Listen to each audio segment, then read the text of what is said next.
tous et bienvenue sur ce podcast spécial futurisme. Je suis avec François Bocquet, psychosociologue qui a écrit de nombreux livres. Donc bonjour François. Bonjour Victor. Alors tu as écrit déjà pour commencer quand même le dictionnaire des mots en voie de disparition, les chemins de la singularité, où tu expliques qu'on va vers une société atomisée. Donc tu pourras nous expliquer un petit peu ce que c'est.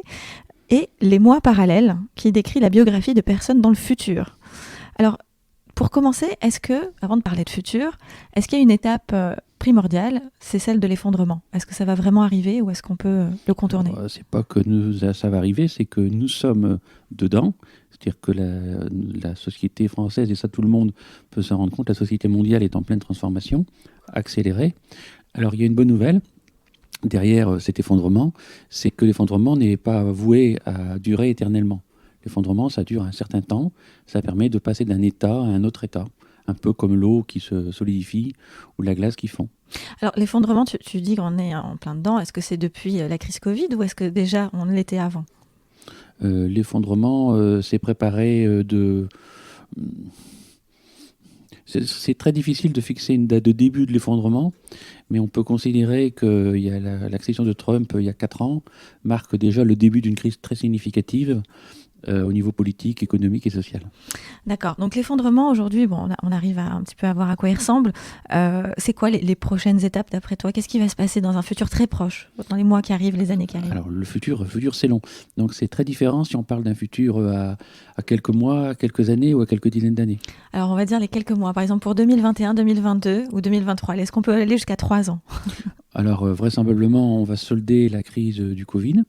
Il va y avoir une période d'euphorie et de reprise économique forte.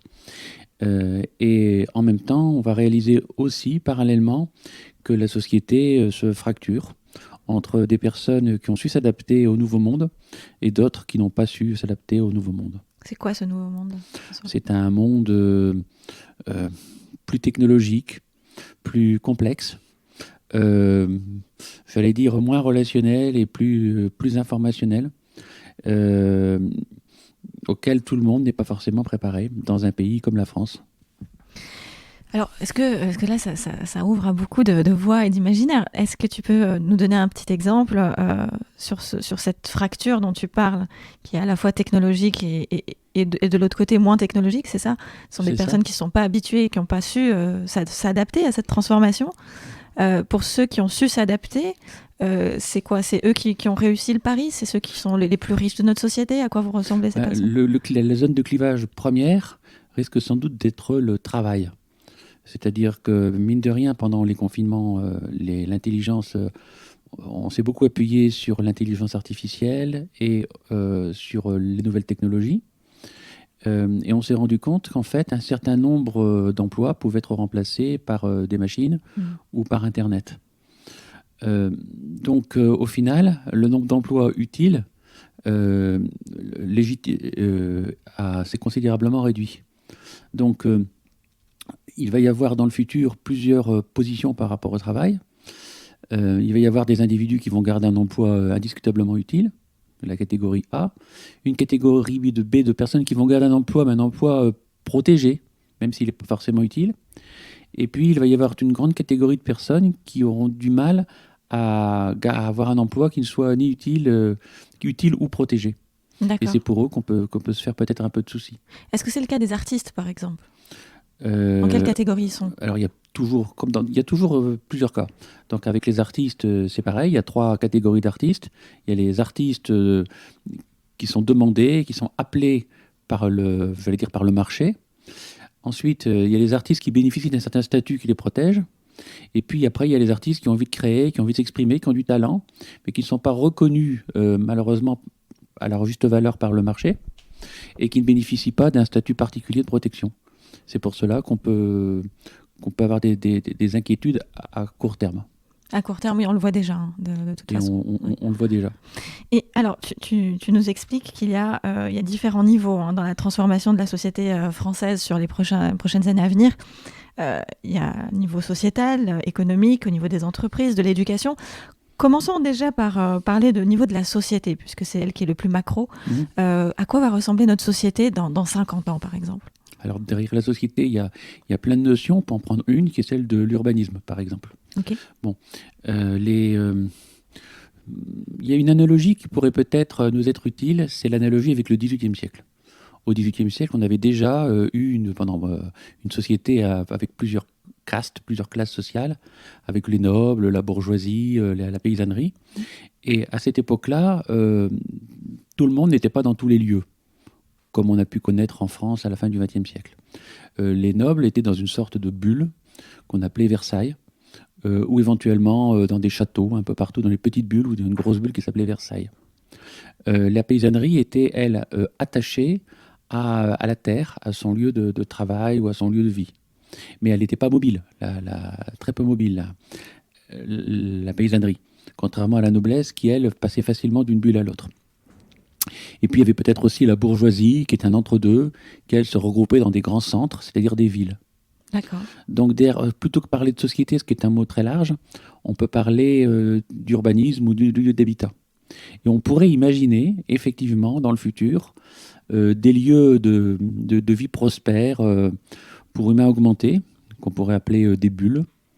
On pourrait imaginer aussi des zones dédiées à la classe qui travaille, à la bourgeoisie. Et ces lieux, ces bulles, pourraient ressembler, par exemple, pourraient par exemple être des bateaux de croisière, des petits États, comme par exemple Singapour, le Dubaï ou la Suisse.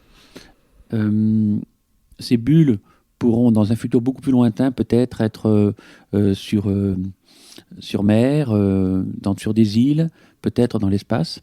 On peut tout imaginer, mais la fracture de la société, le retour des castes, quelque part, peut se corréler avec différents types d'urbanisme. C'est marrant le parallèle que tu as fait par rapport au XVIIIe siècle et de voir qu'en fait on peut revenir à ça, en fait. On peut revenir à des espèces de castes. Mais il ne faut jamais oublier que le XVIIIe siècle s'est terminé par une révolution, que l'histoire est un éternel recommencement et que le futur n'est pas un point mais une droite qui ne se termine pas. Le futur, c'est long. Donc ce que je dis là, c'est du court moyen terme. C'est les quelques dizaines d'années à venir. Donc quelques mois de péripéties, quelques années ou quelques dizaines d'années de clivage, mais rien ne dit que cette situation ne va pas à son tour parvenir à de tels excès qu'il va y avoir une inversion pour la réguler. Oui, c'est-à-dire que là, on va encore plus loin. Là, on va on va encore plus loin. Donc, on imagine aussi terminer par une révolution où peut-être toutes les classes sociales se rebellent en disant qu'il ne faut pas qu'il y ait autant de différences sociales. Et qu'est-ce qui peut se passer après? C'est revenir finalement à ce qu'on connaît aujourd'hui? Alors merci de cette question parce que en prospective, en futurologie, il est toujours plus facile de comprendre le futur à long terme que de comprendre le futur à court terme. À court terme, on ne connaît pas trop bien les péripéties qu'il peut y avoir aujourd'hui ou demain. Par contre, si on prend l'histoire de l'humanité sur une très longue période, là, il y a des tendances qui ne se sont pratiquement jamais démenties. Si on reprend l'état où l'homme était il y a environ 10 000 ans jusqu'à aujourd'hui, la tendance lourde, c'est l'intégration. C'est la constitution d'ensembles de plus en plus grands. On a eu des cités-États, on a eu des nations, on a eu des empires. Aujourd'hui, on est dans une période de confédéralisme comme l'Europe ou les États-Unis d'Amérique. Et probablement, tout ça va continuer à long terme. Et je ne vois pas comment on pourrait échapper, d'ici peut-être un siècle, à une forme d'organisation mondiale qu'on pourrait peut-être appeler l'Empire. Cet empire, un peu comme dans l'Empire contre-attaque là, dans la guerre dans Star Wars, regrouperait la plupart des pays développés, peut-être la Chine, le Japon, l'Europe, l'Amérique du Nord. Peut-être qu'il n'intégrera pas toute l'humanité et qu'aux bordures de l'Empire, on aura des barbaries. Exactement comme à la fin de l'Empire romain. Donc, quelque part, on réinvente l'Empire romain avec des frontières, en deçà duquel on a l'Empire, la Pax Romana, et au-delà desquelles on a donc des barbaries éparses. Waouh. D'après toi, c'est fatal? C'est-à-dire que l'histoire se répète fatalement? On ne peut vraiment pas imaginer autre chose que ça? Ce qu'on ne peut pas prévoir, ce sont les incidents de parcours et la façon dont ça se produit. Mais ce qu'on peut anticiper, c'est le résultat final. Les tendances lourdes, c'est de plus en plus d'intégration politique, économique et sociale. Deuxièmement, de plus en plus d'atomisation de la société, de plus en plus de singularité, avec des individus traités de façon relativement différente en fonction de leur profil singulier. Le destin de l'humanité semble être toujours plus de liberté, et ça ne peut être qu'amplifié par les nouvelles technologies qui permettent de traiter les cas particuliers d'un citoyen, d'un consommateur ou d'un producteur. Alors, est-ce qu'on va vers toujours plus de liberté, ou est-ce que cette liberté, elle, c'est quand même une liberté contrôlée? Parce qu'on parle de plus en plus... bon, alors là, aujourd'hui, on parle de passeport numérique, de vaccin. Enfin, si on n'est pas vacciné, on n'a pas de passeport de santé. Enfin, je ne sais pas encore exactement en quoi ça consiste, ça, mais on parle surtout d'un plan RFID, de reconnaissance faciale. Enfin, ce sont des sujets quand même qui reviennent et qui font peur aujourd'hui. Est-ce que cette liberté, finalement, elle a un prix? Est-ce que... Bien entendu, ça c'est bien sûr la réponse à votre question, c'est les deux mots général. C'est-à-dire je ne vois pas non plus comment on pourrait échapper à un surcroît de contrôle comme il y a aujourd'hui en Chine, dans la mesure où on est de plus en plus nombreux, de plus en plus, avec de moins en moins de ressources, avec des ressources de plus en plus limitées, dans un monde qui est de plus en plus complexe, avec un besoin de sécurité qui est de plus en plus grand. Donc le contrôle va aussi augmenter. Mais on peut être plus libre tout en étant plus contrôlé. Tout dépend de la façon dont on voit la liberté. On peut avoir plus de liberté en tant que consommateur, plus de singularité en tant qu'étudiant, avec plus de possibilités de customisation de ses vêtements, de son interface, de ses interfaces informatiques ou de son alimentation, tout en ayant moins de liberté, par exemple, d'un point de vue politique. D'accord. Et quant justement à la population mondiale, est-ce qu'il y aura un contrôle des populations et de la démographie à un moment donné ou pas? Ça, c'est inévitable parce qu'on n'a pas le choix. C'est-à-dire que si la population continuait à monter au rythme des 30 dernières années, on serait à peu près 15 milliards dans un siècle. Et ça, techniquement, c'est pas gérable en termes de nourriture, en termes d'acier, en termes de béton, en termes de réchauffement climatique. Donc la population, sur une échelle de 50-100 ans, ne peut que décroître. Mais on ne sait pas comment ça va arriver. Alors, on ne sait pas comment. Est-ce que dans l'un des ouvrages que tu as publiés, est-ce que tu l'évoques à un moment donné, une façon ou d'une autre, même si c'est quelque chose de l'ordre de la science-fiction, mais est-ce que tu as imaginé comment est-ce qu'un gouvernement, peut-être cet empire dont tu parles, comment est-ce qu'il a pu faire ce contrôle démographique à un moment donné et réduire la population? Il y a trois façons avérées de réduire une population. La première, c'est celle du gouvernement chinois à la fin du XXe siècle, c'est-à-dire une volonté politique, la politique de l'enfant unique. Oui. Voilà. La deuxième, c'est l'approche libérale qui marche, c'est d'augmenter l'éducation. On donne on apprend à lire et à écrire à toutes les petites africaines. Si en plus la contraception devient gratuite, avec l'information et l'accès gratuit à la contraception, on a des résultats probants et avérés. Et puis après, il y a des événements imprévisibles. Et là, on se rapproche du malthusianisme. Ces événements imprévisibles pourraient être des épidémies, mais apparemment, on les maîtrise mieux qu'avant. Ça peut être des guerres, ça peut être aussi des phénomènes inexplicables du genre de la démotivation. Les gens ont tout simplement envie de faire des enfants. C'est ce qui se passe aujourd'hui au Japon. Les gens n'ont plus envie de faire des enfants. On ne comprend pas pourquoi. C'est un phénomène aberrant. Et Malthus parlait de phénomène aberrant. D'ailleurs, on le voit un petit peu à toute petite échelle, mais on le voit en France. Il y a une baisse de la natalité depuis la crise Covid. On s'attendait à un boom démographique avec les babies covidiens, ceux qui ont été conçus pendant les confinements. Mais en fait, on assiste à l'inverse. Exactement. C'est assez impressionnant. C'est surprenant. Exactement. Oui. Mais la bombe démographique n'est pas en France. La démographie française ne représente pas tellement de risques pour l'humanité. Le vrai problème, c'est plutôt l'Afrique subtropicale, ouais. Où on va avoir un cumul d'une explosion démographique, puisque la population pourrait doubler ou tripler au siècle prochain, cumulée avec un réchauffement climatique induisant une baisse des ressources. Ouais. Donc s'il y a moins de nourriture, plus d'un climat impossible, avec une population qui double ou qui triple, c'est là que se trouve la bombe. Exact. Nicolas Sarkozy en parle d'ailleurs dans certaines conférences. Et c'est vrai que c'est ce qui va arriver bientôt, on le voit tout de suite. Maintenant, est-ce que l'éducation en elle-même suffira? Parce qu'il n'y aura peut-être pas autant d'écoles ou autant de personnes qui arriveront à freiner on va dire cette hémorragie, mais est-ce que l'éducation servira, sachant que l'éducation, ça fait partie des thématiques que tu abordes aussi. Comment va évoluer l'éducation justement dans le futur? Pour répondre à cette question, il faut dissocier l'éducation qui est un objectif, qui est un projet, qui est un résultat, de l'école qui, elle, est un moyen, une façon de donner de l'éducation, d'ailleurs plus ou moins efficace selon les pays.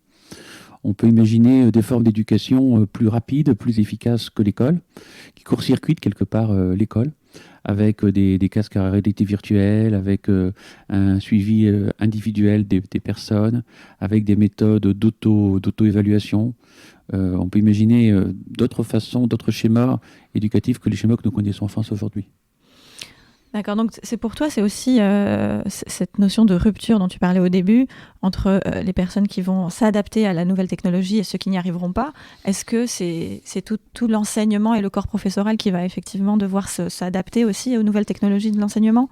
Alors, dans toute cette complexité, il y a quelque chose de simple, c'est quelles que soient les questions qu'on puisse poser, les réponses, sera pratiquement toujours, tout dépend à quel milieu tu appartiens. Okay. C'est-à-dire qu'on peut très bien imaginer, de la même manière qu'aujourd'hui, on a des divertissements pas chers, mais des divertissements de masse, comme par exemple Netflix. Et puis à côté de ça, des divertissements haut de gamme, mais beaucoup plus chers et beaucoup plus personnalisés, comme par exemple le coaching ou la psychanalyse, qui sont quelque part des formes de divertissement individualisés. On pourrait imaginer demain plusieurs niveaux, plusieurs types d'éducation complètement différents, avec pour ceux qui s'en sortiront bien des précepteurs comme au XVIIIe siècle, donc des personnes qui savent exactement ce que je sais, ce que je ne sais pas et qui mettent le doigt là où il faut, avec de l'empathie et puis de la stimulation personnalisée. Et puis à côté de ça, des systèmes d'éducation de masse complètement informatisés, avec du e-learning, donc qui coûtent vraiment pas cher, mais qui servent plutôt à normaliser la population que véritablement à l'émanciper. Alors on a parlé d'éducation, à quoi vont ressembler les entreprises les entreprises, elles ont déjà fait leur mutation principale. C'est-à-dire que depuis le Covid et avec la généralisation du télétravail, elles ressemblent à ce que je décrivais dans le livre que j'ai publié il y a 10 ans sur le dictionnaire des mots en voie de disparition au chapitre entreprise, c'est-à-dire à des castings de films à la production d'un film de cinéma. C'est-à-dire des projets. Des projets, c'est de la gestion de projet. On a 15 individus qui vont travailler ensemble pendant quelques mois le temps d'un projet. Chaque individu pouvant d'ailleurs travailler simultanément à un autre projet. Et quand le projet est terminé, eh bien, l'entreprise s'émiette, elle se pulvérise, sauf peut-être son noyau dur. Et chaque atome se retourne dans un autre projet parallèle. Donc il n'y a plus d'entreprise, il y a des projets. Donc il y a toujours des entreprises d'un point de vue, je parle des services surtout, l'industrie, ou l'agriculture évidemment c'est un peu différent, mais là où il n'y a pas de capital matériel ou agricole engagé, ce qui représente quand même la majorité des entreprises, on va vers une gestion de projet. D'accord, donc on est plus sur une entreprise avec une typologie de services et ces humains qui la composent pour pouvoir réaliser ces services, mais plutôt un ensemble d'humains qui n'appartiennent pas forcément à une seule entreprise, mais à plusieurs. C'est un modèle qui va se développer. Mais on ne pourra pas empêcher qu'à côté de ça, il y aura toujours des secteurs protégés, il y aura l'armée, il y aura l'industrie. Bien sûr. Mais ce secteur que je décris là représente quand même peut-être la moitié de l'économie française qui est faite de services privés. Est-ce qu'on passerait pas plutôt à un modèle où il n'y a que des freelances finalement ? Non, il y aura toujours une partie de l'économie qui aura besoin de maintenir des corps constitués et de les protéger. D'accord. Il y aura toujours une sécurité sociale, des fonctionnaires, une armée, une industrie. Là, on parle vraiment de l'industrie, les petites boîtes privées de services. Mais c'est beaucoup quand même. Ça représente une grande partie de l'économie française, en tout cas, puis même européenne, au mondial, j'imagine. On a parlé de façon très corporate des entreprises, de la société, de l'éducation. À quoi vont ressembler nos relations ? Là, c'est la partie psychologue que j'invite à te connecter avec. C'est à quoi vont ressembler nos relations à la fois familiales, amoureuses. Tu parles beaucoup d'humains augmentés et humains diminués. Alors, comment on s'y retrouve ? Eh bien, c'est comme tout ce qu'on a vu jusqu'à présent. Tout va dépendre si on se trouve dans une bulle ou pas dans une bulle, si on fait partie de cette sorte d'aristocratie qui risque d'apparaître. Dans l'aristocratie, on continuera à voyager, à avoir des relations romantiques, à faire des rencontres hautement personnalisées, à avoir des relations humaines subtiles, complexes, nuancées, plurielles et riches. Et puis, à côté de ça, il va y avoir un marché de masse, à la Netflix, quoi, complètement standardisé, avec des plateformes qui, pour un prix modique, vont permettre de rencontrer rapidement quelqu'un qui a le même thème astral, qui a le même âge, qui a les mêmes revenus, avec qui on aura des relations plus ou moins modélisées, ou à faible valeur. Alors, attends, là, parce que là, tu viens de dire quelque chose qui est complètement surprenant. On s'imagine dans notre inconscient collectif, voire notre conscient tout court, que le futur des relations passe justement sur ce que toi tu appelles l'humain diminué, c'est-à-dire... Je ne parle pas d'humain diminué, hein. Je parle on va parler d'aristocratie et de X. Aristocratie et X. On ne sait pas ce que c'est que X. D'accord, c'est l'inconnu. Donc, si j'appartiens à ce X du futur, j'aurai à la fois accès à la technologie qui me permet d'avoir un match avec quelqu'un qui, théoriquement, sur le papier, correspond et coche toutes les cases, mais je n'aurai pas ce que tu décrivais au départ, c'est-à-dire cette relation beaucoup plus subtile, beaucoup plus riche. Cette relation riche présente un inconvénient, c'est qu'elle demande de l'énergie. Elle demande du temps, elle demande des possibilités de se déplacer, des possibilités de vivre des expériences rares, elle demande une pleine liberté mentale, elle est l'exigence en ressources. Et il ne faut pas oublier que l'équation fondamentale dans laquelle s'écrit le futur à moyen terme, c'est plus d'humains et moins de ressources. Donc la seule solution, c'est la standardisation. D'ailleurs, je vais trouver un meilleur mot pour X, on va appeler ça classe moyenne. D'accord. La classe moyenne vivra des expériences de plus en plus moyennes, en gros. Est-ce que c'est ce que nous sommes en train de vivre un peu tous aujourd'hui ? Nous sommes en plein dedans, mais ça risque de s'accentuer.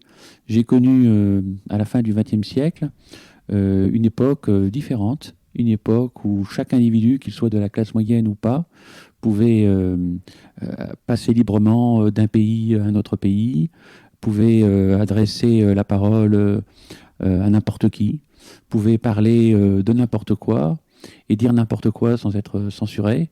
Une période qui paraîtrait incroyablement inquiétante et inconfortable à nos futurs contemporains. Ok, très bien. Et alors, est-ce qu'on pourra quand même passer de cette classe moyenne à cette aristocratie de façon... on va dire autodidacte. Enfin, je veux dire, est-ce qu'il y aura quand même quelqu'un qui aura envie de sauter de classe? Comment il va devoir s'y prendre? Est-ce qu'il aura les mêmes chances qu'on peut avoir aujourd'hui, par exemple? Non, ça sera beaucoup plus difficile qu'aujourd'hui.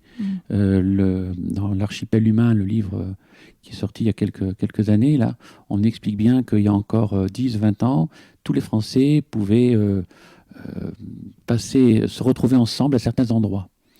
Par exemple, le match de foot, le café au coin de la rue, les colonies de vacances, le service militaire, le bal du 14 juillet, etc. Aujourd'hui, c'est plus comme ça que ça se passe.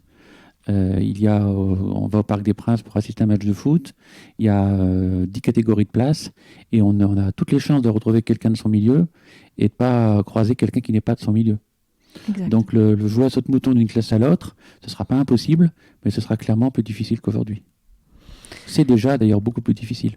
Généralement, mais ça, encore une fois, ça c'est du prévisible dans les décennies à venir. On ne peut pas préjuger de ce qui se passera dans 50 ans ou dans 100 ans. Je parlais d'aristocratie tout à l'heure, il ne faut jamais oublier que l'aristocratie du XVIIIe siècle s'est terminée par la Révolution française. Et il y a un moment où quand on va trop loin dans une direction, on réagit avec excès, dans le sens inverse. Exact. Quelle est ta vision par rapport au domaine spatial ? Est-ce qu'on va conquérir l'espace davantage ?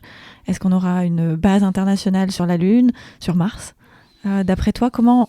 Parce que ça, on ne peut pas vraiment l'imaginer par rapport à nos expériences passées.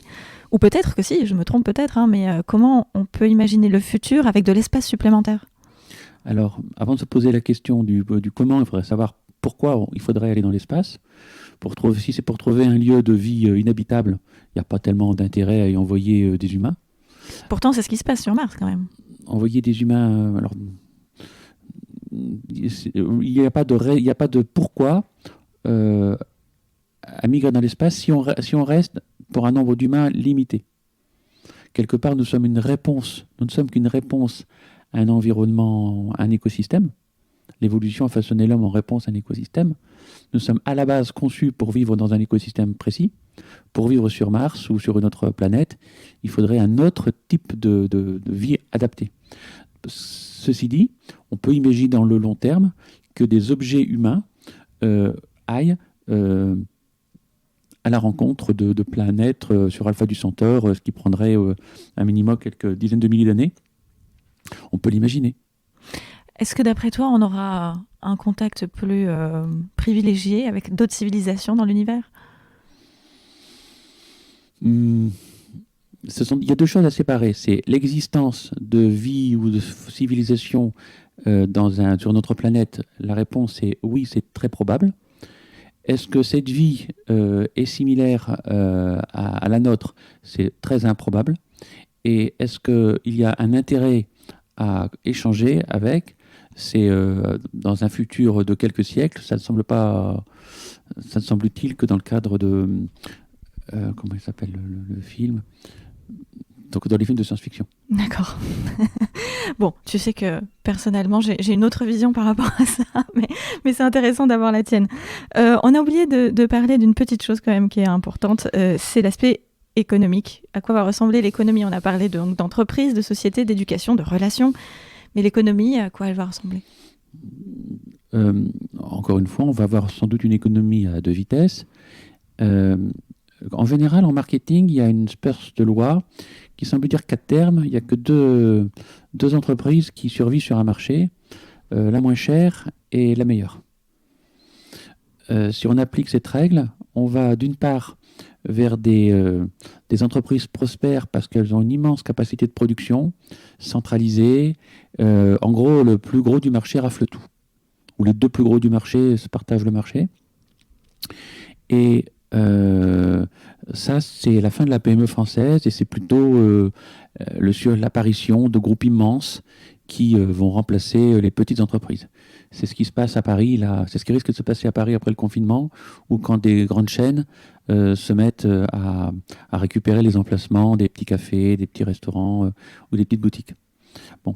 Et à côté de ça, un nouveau marché est clairement en émergence, mais là, depuis quelques dizaines d'années, c'est le marché de la singularité. Le marché de la singularité, ce sont les entreprises qui sont capables de produire un service, une expérience ou un produit complètement sur mesure. Par exemple, un coaching, une éducation, une assurance, un voyage complètement à la carte. Alors évidemment, ce deuxième type d'entreprise concerne plutôt le marché de ce que j'appelais tout à l'heure la néo-aristocratie. Et le premier concerne évidemment ce qu'on a pu appeler tout à l'heure la néo-classe moyenne. Oui, d'accord. Donc, c'est quand même assez vertigineux tout ce qui va se passer, d'après toi. Pour revenir un tout petit peu au présent, et avec ce qui se passe en ce moment, on doit se préparer à quoi, en fait ? Quel choix on doit faire pour notre avenir à nous, déjà, sur notre espérance de vie qui est en moyenne de 80 ans ? À quoi on doit s'attendre ? Qu'est-ce qu'on doit préparer ? Est-ce qu'on doit plutôt vite s'orienter vers la technologie, la transformation digitale ? Ou est-ce qu'au contraire, on se dit de toute façon, ça appartient au futur, pour l'instant, je préfère vivre de mes choux et de mes carottes et pour le reste, tant pis. Il y a trois valeurs qui me semblent absolument capitales pour mieux survivre dans ce monde vertigineux.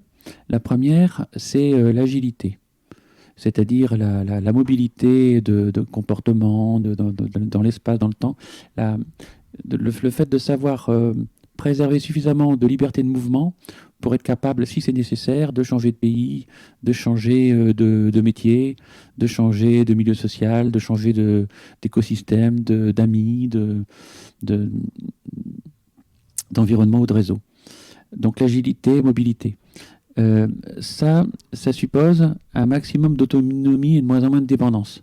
Plus on est autonome, plus on est capable de de s'en sortir sans la protection d'une corporation, de l'affiliation, d'un milieu, plus on est capable de s'en sortir tout seul, mieux, à mon avis, on s'en sort. Et cette autonomie, elle culmine dans l'auto-apprentissage. Si vous êtes capable, compte toute votre vie, d'apprendre par vous-même des savoir-faire utiles, des savoir-faire des technologies, des connaissances liées à votre santé, à l'agriculture, si vous êtes capable de vous débrouiller tout seul pour apprendre sans avoir besoin pour ça du système, eh bien, vous êtes mieux armé dans un monde qui clairement va vers l'hypercontrôle et qui donnera du pain, qui donnera des jeux du cirque, mais en contrepartie d'une certaine abdication et de renoncement à sa liberté fondamentale et à son intégrité. Je ne peux qu'être d'accord avec toi sur ce point. C'est pas facile aujourd'hui pour certaines personnes peut-être de se dire, qui ont compris ça, qui se disent tiens, si je suis dépendante du gouvernement, j'aurai en ce moment, on voit très bien les freelances qui ont ces 1 500 € par mois et qui en dépendent pour vivre, et ceux qui ont anticipé et qui ont réfléchi différemment tout simplement sur leurs finances et leur indépendance financière, et qui aujourd'hui s'en foutent complètement des aides du gouvernement, même s'ils ont des entreprises d'ailleurs, ils ne les demandent même pas les aides. Donc est-ce que quand même on peut bifurquer là tout de suite en se disant à partir de maintenant je vais quand même essayer de me débrouiller tout seul sans l'aide du gouvernement? Est-ce que c'est pas trop tard? Est-ce qu'on peut encore le faire? La différence entre ce que j'appelais tout à l'heure la néo-aristocratie et la néo-classe moyenne, c'est pas seulement une histoire de privilèges et de qualité de vie, c'est à la base un état d'esprit. C'est-à-dire qu'appartenant plus facilement à l'aristocratie, les individus qui aujourd'hui, par exemple, se posent des questions avant de porter un masque. Du genre, si je suis dans un ascenseur ou dans une queue, il est évident que je dois porter un masque et même pas un FFP1, mais un FFP2, un FFP3, parce que c'est évident que la sécurité est en jeu. Mais si je me trouve sur une plage déserte, même si l'État a décidé que tous les Français devaient porter un masque, c'est pas forcément indispensable. C'est ce qui se passe aujourd'hui en Europe du Nord ou en Allemagne, par exemple, où le citoyen considère que c'est à lui, en première ligne, qu'appartient la responsabilité de se laver les mains ou de porter un masque, et non pas à l'État. D'accord. Donc déjà, le fait de se poser des questions par rapport aux directives, c'est le début d'un ticket pour faire partie des personnes qui s'en sortiront bien. Wow. Ou qui s'en sortiront mieux. Eh bien, écoute, merci. Je pense que c'est le mot de la fin, à moins que tu aies quelque chose à ajouter par rapport à cet échange sur le présent et l'avenir et comment allons-nous faire pour faire peut-être partie de cette aristocratie. Après, certaines personnes qui nous écoutent pourront dire très bien qu'elles ne veulent pas. Après, il y a tout le monde a ses choix aussi. Bon, le mot de la fin, ce sera un mot d'humilité, parce que tout ce qu'on vient d'énoncer, ce sont des hypothèses, des scénarios de science-fiction, des extrapolations à partir du passé. Mais l'histoire récente prouve qu'en histoire, il y a toujours des histoires et toujours des surprises. Et les choses pourraient très bien se passer différemment que ce qu'on vient d'imaginer. Ce sont juste des scénarios. Des scénarios qui sont quand même possibles, puisque au-delà d'être psychosociologue, tu es passionné d'histoire, tu es presque historien aussi, tu as fait des études par rapport à ça. Tu écris de nombreux ouvrages sur l'humain, sur la singularité de l'être humain. Donc tu t'intéresses quand même de très très près à l'évolution de l'humanité. C'est l'objet de mon dernier livre, là, donc oui. Les mois parallèles, qui donc va à un pied dans le passé, un pied dans le présent, un pied dans le futur, et analyse donc des tendances sur de très très longues périodes du passé, du présent et du futur. Ça va nous permettre de comprendre les schémas qui se répètent aussi, c'est ça? Tu nous invites... Les récurrences. Okay. Oui. Quand on est un peu historien, on est très vite troublé par le fait que l'histoire est un éternel recommencement. D'où l'intérêt de la connaître. Pour mieux comprendre l'avenir. Et pour se préparer au choc du futur. Très bien. Ah ben écoute, on a hâte que ton livre sorte. Donc c'est Les mois parallèles, hein, c'est ça? C'est ça. M-O-I-S. Au pluriel, puisqu'il y a 80 biographies de personnages du passé, du présent ou du futur qui vont mener des vies parallèles. Plein de petites biographies de personnages qui peut-être n'existeront jamais, ou qui sûrement n'existeront jamais, ou qui ont vraiment existé. En tout cas, pour celles du passé et du présent, sont des personnes qui ont existé. Oui, je pense que Angela Merkel ou Vladimir Poutine existent. Oui, ça c'est Dans le certain. futur, on aura des clones d'Einstein ou des animaux fabriqués qui vont se mettre à vivre des destinées parallèles. Et dans le passé, on a Karl Marx qui parle avec Napoléon ou avec Jules César. Ce sera possible d'avoir le clone ou la descendance, enfin je sais pas vraiment comment on peut dire ça, le double d'Einstein qui revient. Tout dépend dans quelle catégorie. Encore une fois. Encore une fois, la néo-aristocratie ou la néo-middle class. Oui, je pense que la question se pose même pas quand on parle d'Einstein et d'avoir son clone en vie. Évidemment, il fera partie de la très très haute aristocratie, je pense. Très bien, merci infiniment François Bocquet. J'ai hâte que ton livre sorte pour qu'on puisse refaire ce podcast peut-être pour parler avec un peu plus de détails sur l'avenir et tes personnages. Merci beaucoup et je vous dis à tous à très bientôt sur le podcast d'Alexia Borg. Merci à tous, au revoir.